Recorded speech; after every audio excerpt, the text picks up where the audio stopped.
Okay, this is my setup. Uh,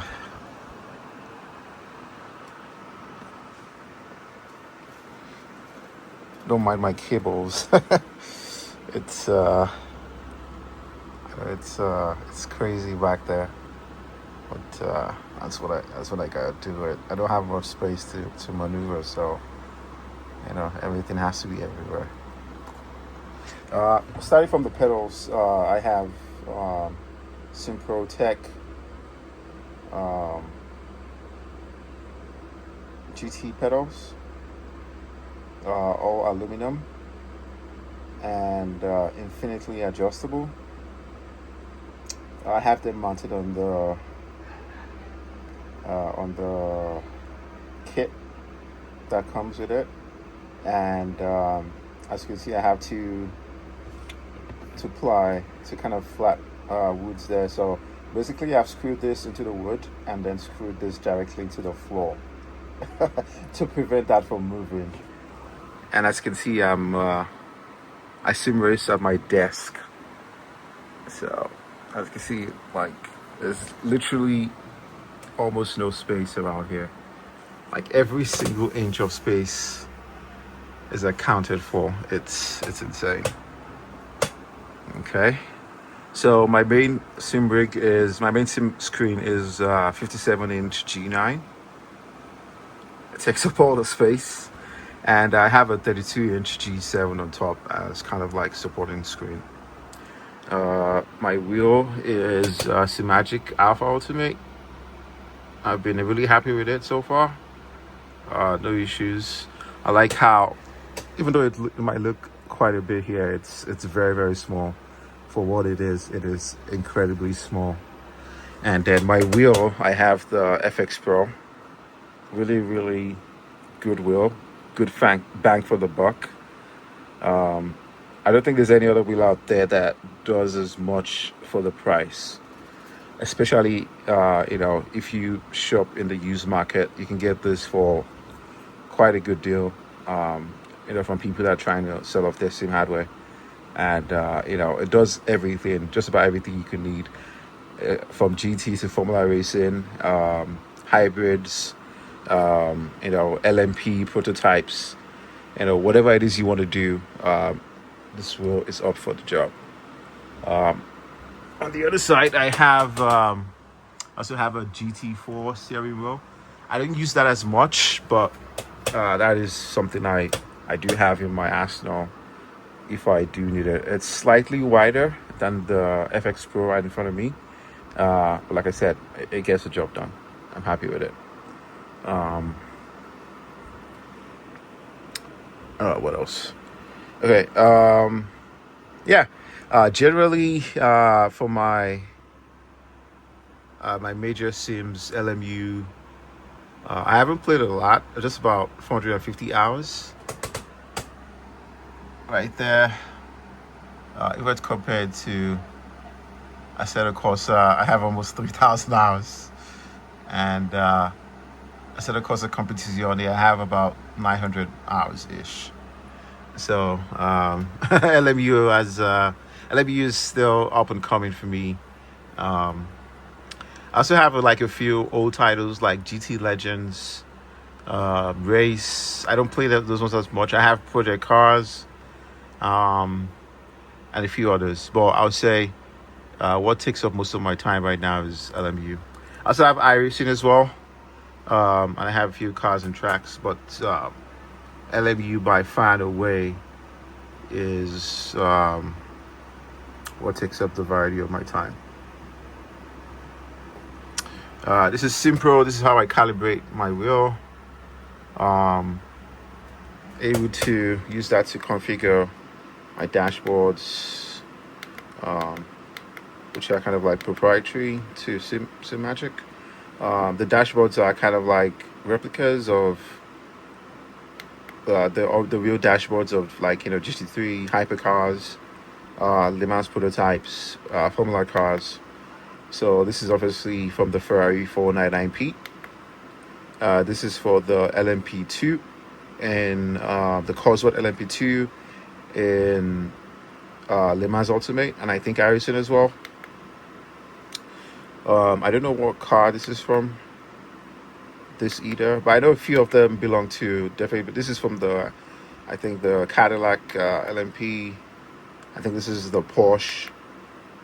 This is the McLaren GT3 car, the 12C GT3. This is from the 499 GT3 Ferrari. And I think, sorry, this is the 499. The one prior is the new 296 GTB. These are like generic Simagic dashboards.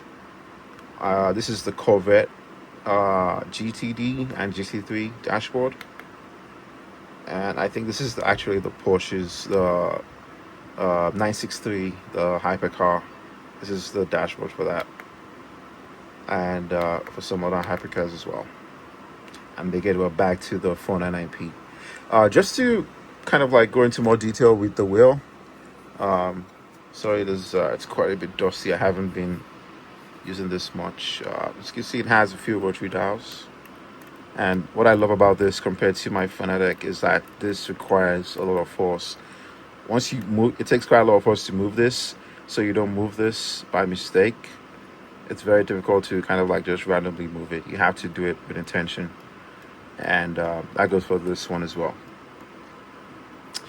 So for this wheel, we do have it's kind of like etched in, so you cannot really change it. But you have a dedicated mapping encoder, brake bias, differential, ABS, traction control. So that really kind of makes it easy.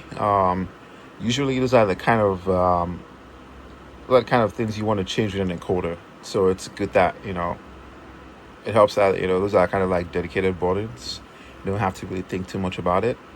Everything is just there for you. And then at the back we have six paddles, right? So, and they're all magnetic, apart from the ones for the clutches. Back to the pedals. They are low cell pedals, and they require quite a bit of force. I could make them require less force by just changing, the stack of springs I have for the elastomers combination. If you look on the website for the Simpro GT pedals, the combination is almost infinite. There's just so many ways you can set this up to work. But I mean, the ones I have on right now is, I'll say this is kind of like the third configuration. I'm kind of happy with where they are. I've gotten used to it, so I probably wouldn't be making any further changes. Just really happy with it, and quite pricey set of pedals, but I was able to get them for what I feel was a good price, and they are in tip-top condition.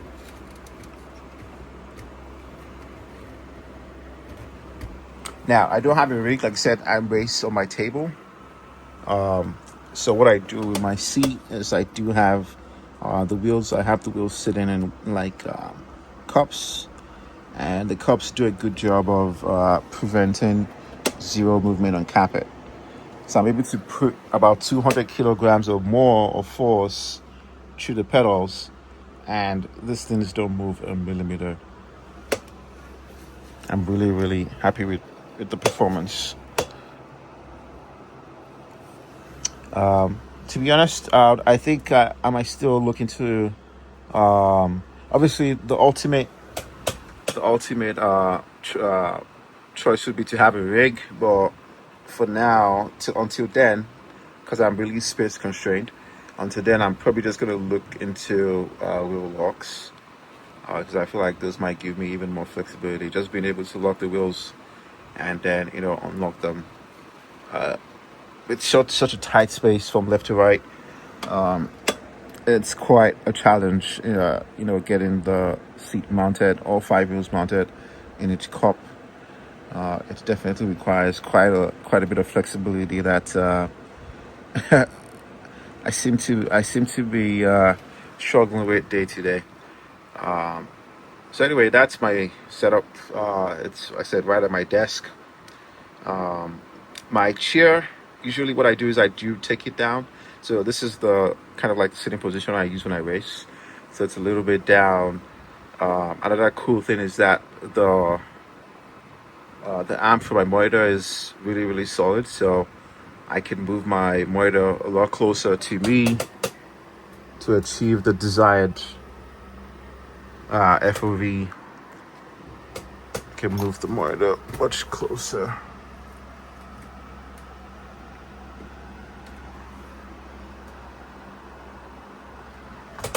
Okay, so I can move it much closer. It's about 30 pounds of monitor, and the amp does a good job of just as you can see, it does a good job of